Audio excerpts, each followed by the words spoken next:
The Love Hypothesis by Ali Hazelwood. Chapter 18 Hypothesis. A heart will break even more easily than the weakest of hydrogen bonds. It wasn't the sun high in the sky that woke her up, nor housekeeping, thanks to Adam likely and a do not disturb sign on the door. What got Olive out of bed, even though she really didn't want to face the day, was the frantic buzzing on the nightstand. She buried her face in the pillow, extended her arm to grope her way to her phone, and then brought it to her ear. Yeah?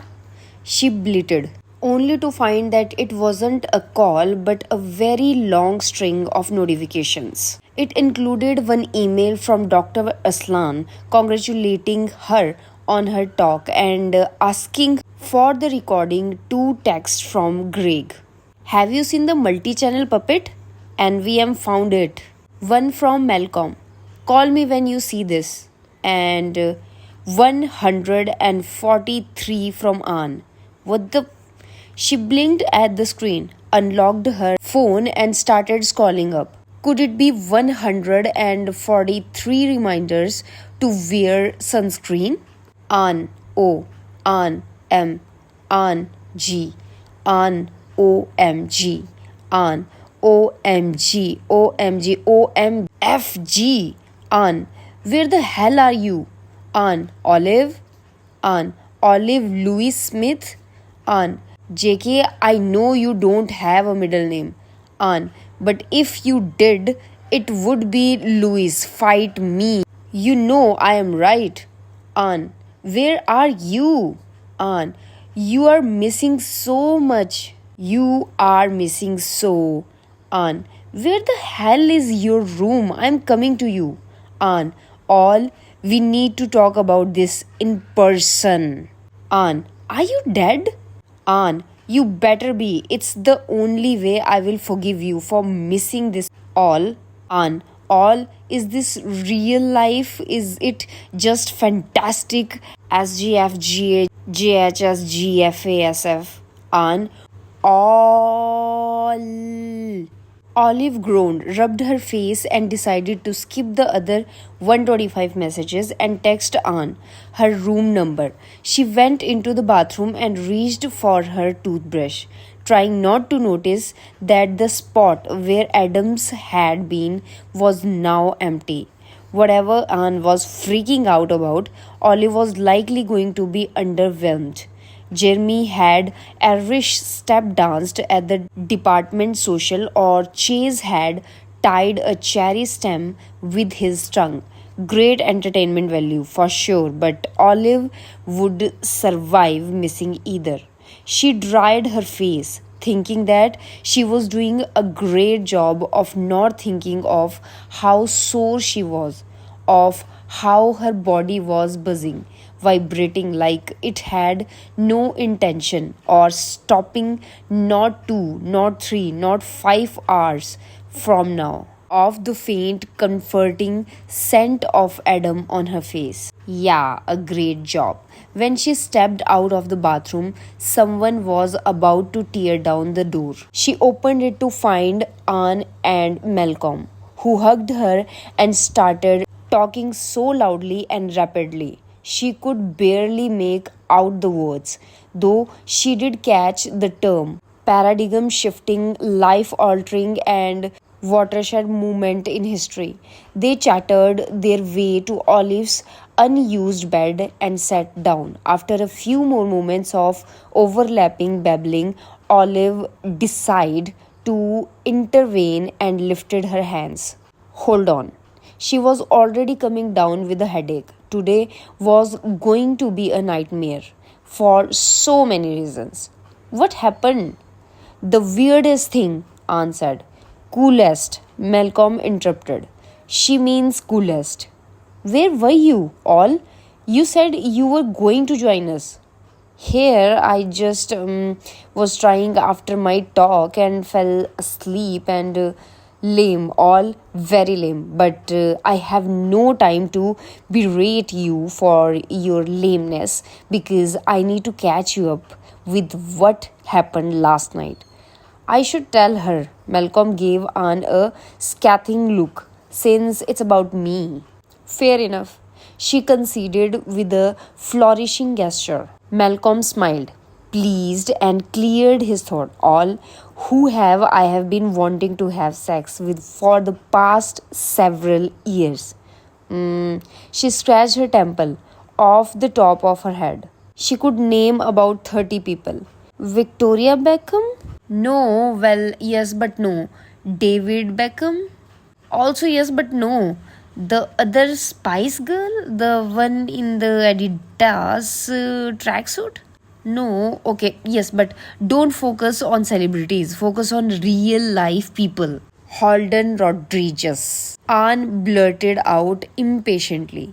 He hooked up with Rodriguez at the department social. All it is with utmost regret that I must inform you that you have been dethroned and are no longer the president of the Hot for Teacher Club.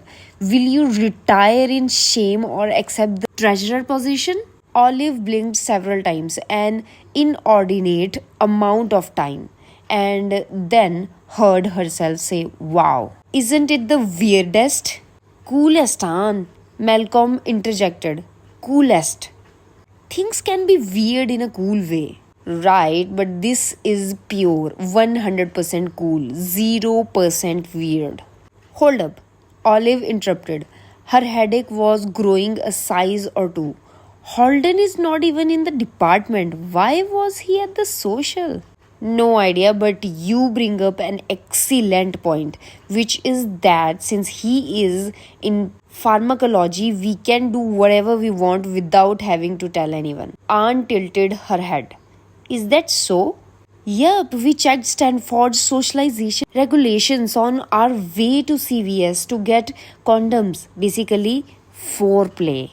He closed his eyes in bliss.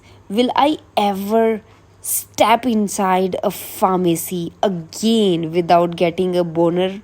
Olive cleared her throat. I'm so happy for you. She really was, though this did feel a bit weird. How did it happen? I hit on him. It was glorious. He was shameless, all and glorious. I took some pictures. Malcolm gasped in outrage. Okay, that's illegal and I could sue you. But if I look good in them, do send them my way. Will do, babe. Now tell us about the sex. The fact that Malcolm, usually very forward with the details of his sex life, just closed his eyes and smiled, spoke volumes. Anne and Olive exchanged a long, impressed glance. And that's not even the best part. He wants to see me again today, a date. He used the word date, unprompted. He fell back on the mattress. He's so hot and funny and nice, a sweet, filthy beast. Malcolm looked so happy. Olive couldn't resist. She swallowed the lump that had taken residence in her throat sometime last night and jumped on the bed next to him, hugging him as tight as she could. Anne followed and did the same. I'm so happy for you, Malcolm. Same. Anne's voice was muffled against his hair. I'm happy for me too. I hope he's serious. When I said I was training for gold, well, Holden's platinum. You should ask Carlson all, Anne suggested. If he knows what Holden's intentions are. She probably wasn't going to have the opportunity anytime soon. I will. Malcolm shifted a bit and turned to Olive. Did you really fall asleep last night, or were you and Carlson celebrating in unmentionable ways? Celebrating? I told Holden that I was worried about you, and he said that you guys were probably celebrating something about Carlson's funds being released. By the way, you never told me Carlson and Holden were best friends. It seems like a piece of information you had want to share with your Holden Rodriguez fan club founder and most vocal member roommate. Wait, Olive sat up, wide eyed. The fund that were released, are they the frozen ones? The ones Stanford was withholding? Maybe Holden said something about the department share finally easing up. I tried to pay attention, but talking about Carlson is a bit of buzzkill. No offense. Plus, I kept getting lost in Holden's eyes. And his butt? Anne added. And his butt. Malcolm sighed happily. Such a nice butt. He has little dimple on his lower back. Oh my god, so does Jeremy. I want to bite them. Aren't they the cutest? Olive stopped listening and stood from the bed, grabbing her phone to read the date. September 29th. It was September 29th. She had known, of course. She had known for over a month that today was coming, but in the past week, she had been too busy fretting about her talk to focus on anything else, and Adam hadn't reminded her. With everything that had happened in the past 24 hours, it was no surprise that he had forgotten to mention that his fund had been released. But still, the implication of it were. She closed her eyes, shut tight, while Anne and Malcolm's excited chattering kept rising in volume in the background. When she opened them, her phone lit up with a new notification from Adam. Adam, I have interview meetings until 4:30, but I am free for the night. Would you like to get dinner? There are several good restaurants near campus, though a shameful lack of conveyor belts. If you are not busy, I could show you around campus, maybe even Tom's lab. Adam, no pressure, of course. It was almost 2 in the afternoon. Olive felt as though her bones weighed twice as much as the day before. She took a deep breath, straightened her shoulders, and began typing her reply to Adam. She knew what she had to do. She knocked on his door at 5 sharp and he answered just a few seconds later, still dressed in slacks and a bottom down that must have been his interview attire and smiling at her. Not one of those half baked things she had gotten used to, but a real true smile with dimples and crinkles around his eyes and genuine happiness to see her. It shattered her heart in a million pieces before he even spoke. Olive? She still hadn't figured it out why the way he said her name was so unique. There was something packed behind it, something that didn't quite make it to the surface. A sense of possibilities, of depth. Olive wondered if it was real, if she was hallucinating it, if he was aware. Olive wondered a lot of things and then told herself to stop. It couldn't matter less now. Come in. It was an evening fancier hotel, and Olive rolled her eyes, wondering why people felt the need to waste thousands of dollars in lodging for Adam Carlson when he barely paid attention to his surroundings. They should just give him a cot and donate the money to worthy causes. Endangered whales, psoriasis Olive. I bought this. I'm assuming it's yours.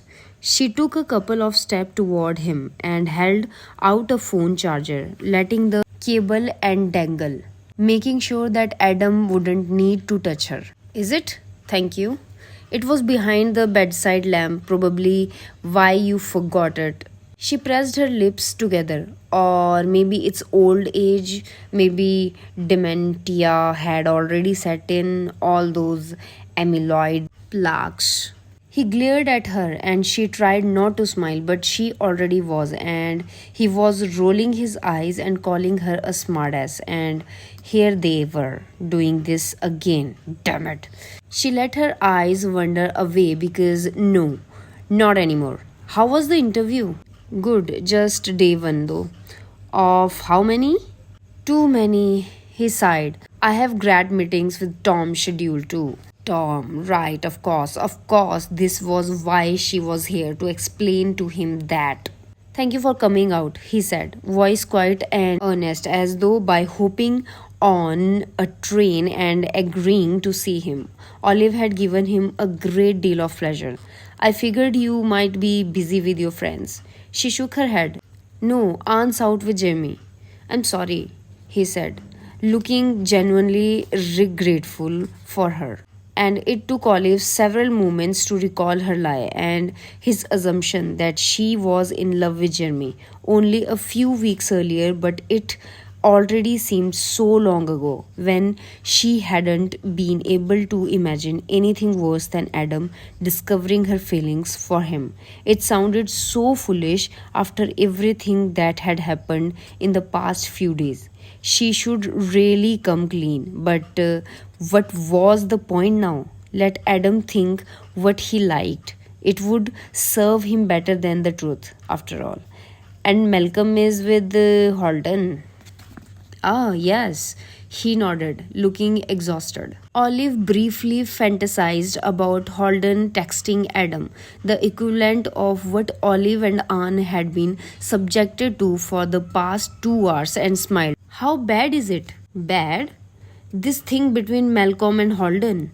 Adam leaned his shoulder against the wall, folding his arm across his chest. I think it can be very good for Holden at least. He really liked Malcolm.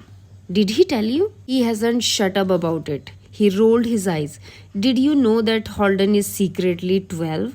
She laughed. So is Malcolm. He dates a lot and he's usually good at managing expectations. But this thing with Holden, I had a sandwich for lunch and he randomly volunteered that Holden is allergic to peanuts. It wasn't even PB and J. He is not allergic. He fakes it because he doesn't like nuts. He massaged his temple. This morning, I woke up to a haiku about Malcolm's elbows.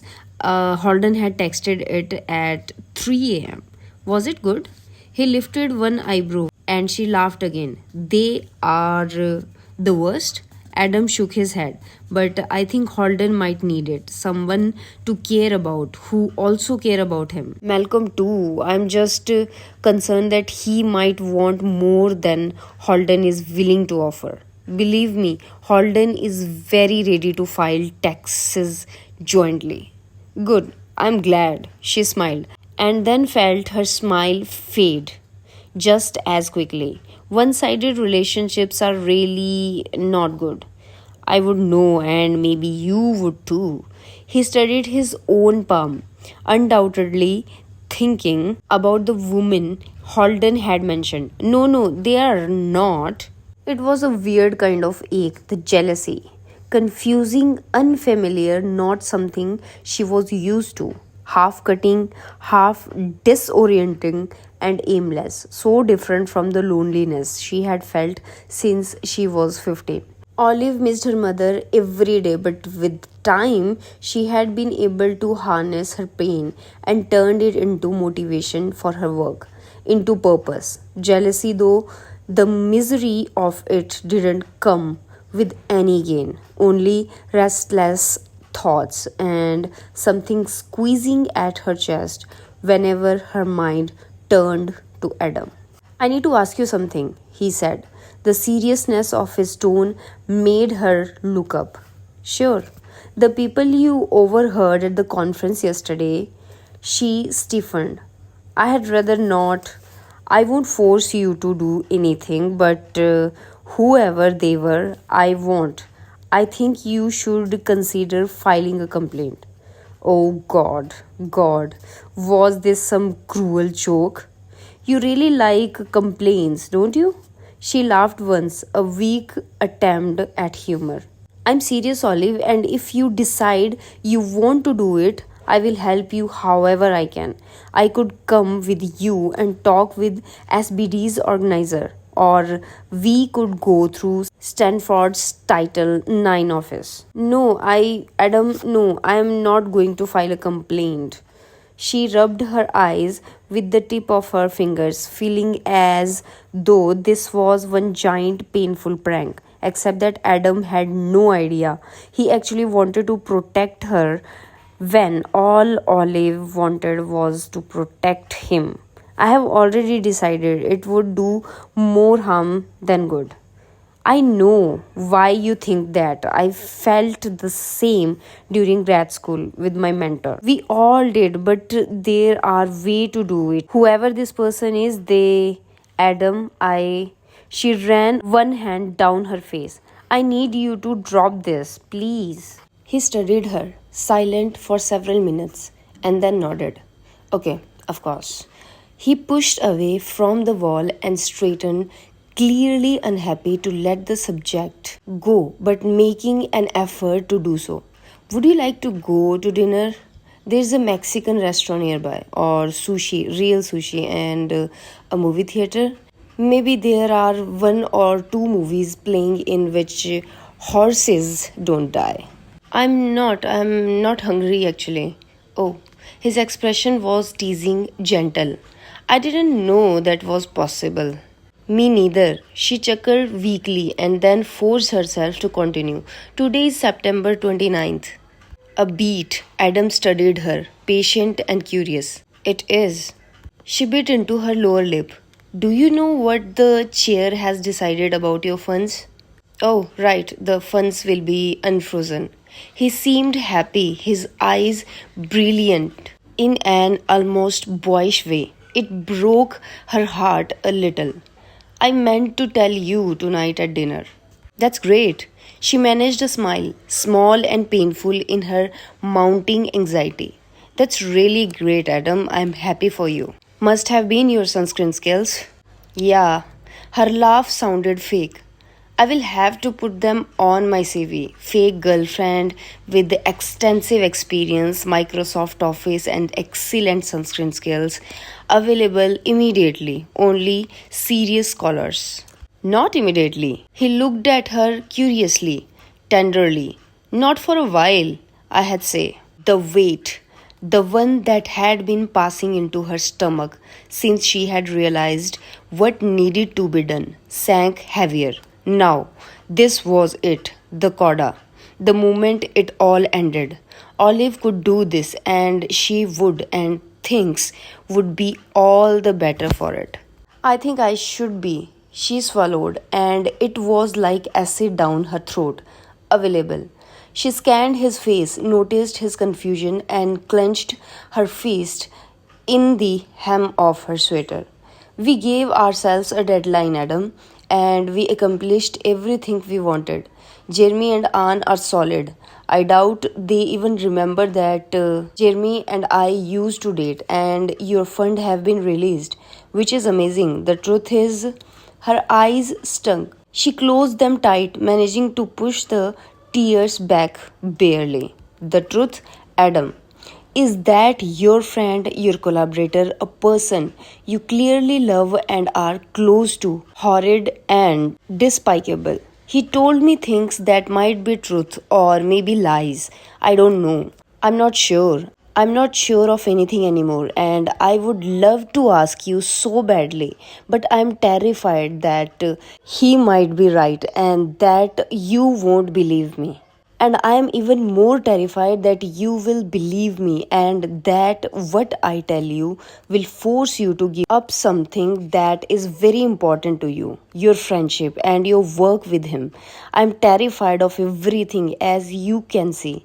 So, instead of telling you that truth, I will tell you another truth. A truth that I think will be best for you. A truth that will take me out of the equation but will make its result better, because I am starting to wonder if this is what being in love is. Being okay with ripping yourself to shreds so the other person can stay whole. She inhaled deeply.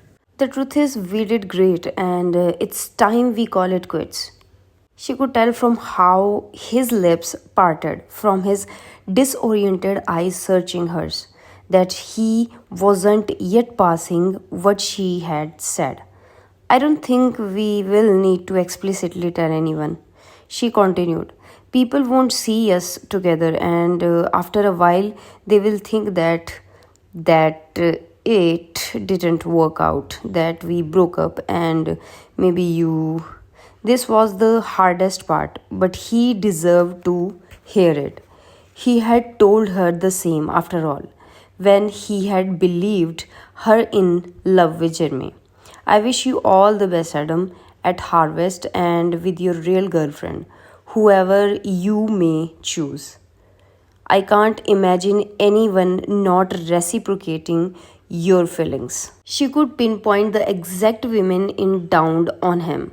She could tease apart the feelings struggling in his face, the surprise, the confusion, a hint of stubbornness, a split second of vulnerability that all melted in a blank, empty expression. Then she could see his throat work.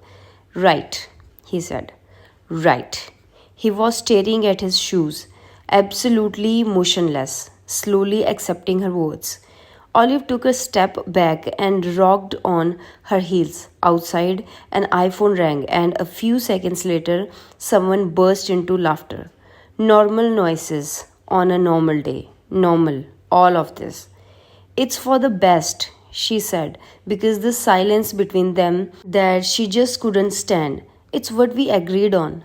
Whatever you want. His voice was hoarse, and he seemed absent, retreated to some place inside himself. Whatever you need. I can't thank you enough for everything you have done for me, not just about Anne. When we met, I felt so alone, and for a moment she couldn't continue. Thank you for all the pumpkin spice and for the western blot and for hiding your taxidermic squirrels when I visited, and she couldn't bring herself to go on anymore, not without choking on her words. The stinging in her eyes was burning now, threatening to spill over. So she nodded once, decisively, a period to think, dangling sentence with no end in sight. And that would have been it. It would have surely been the end. They would have left it at that if Olive had not passed him on her way to the door, if he hadn't reached out and stopped her with a hand on her wrist, if he hadn't immediately pulled that hand back and stared at it with an appalled expression, as if shocked that he had dared to touch her without asking for permission first. If he hadn't said, Olive, if you ever need anything, anything at all, anything, whatever, you can come to me. His jaw worked like there were other words, words he was keeping inside. I want you to come to me.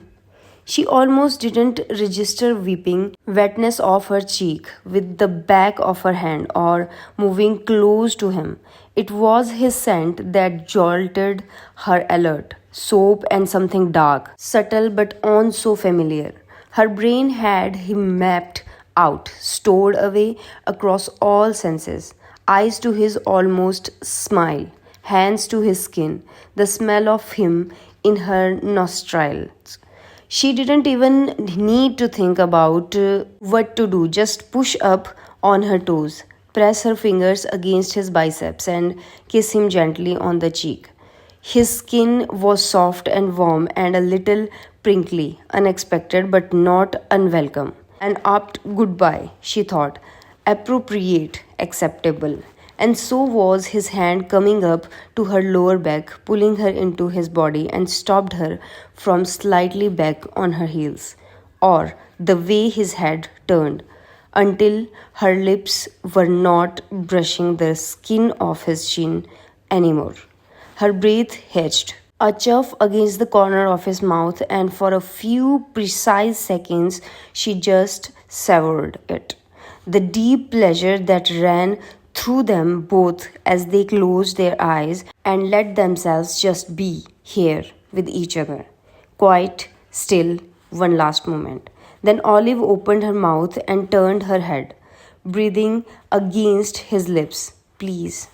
Adam groaned deep in his chest, but she was the one who closed the space between them, who deepened the kiss, who combed her hands into his hair, short nails scraping against his scalp. She was the one who pulled him even closer, and he was the one who pushed her back against the wall and moaned into her mouth. It was frightening how good this felt, how easy it would be to never stop, to let time stretch and unbend, forget about everything else, and simply stay in this moment forever. But Adam pulled back first, holding her eyes as he tried to collect himself. It was good, wasn't it? Olive asked with a small, wistful smile. She wasn't herself sure what she was referring to. Maybe his arm around her, maybe this last kiss, maybe everything else, the sunscreen, his ridiculous answers on his favorite color, the quiet conversation late at night. All of it had been so very good. It was. Adam's voice sounded too deep to be his own. When he pressed his lips against her forehead one last time, she felt her love for him swell fuller than a river in flood. I think I should leave, she told him gently without looking at him. He let her go wordlessly, so she did. When she heard the click on the door closing behind her, it was like falling from a great height.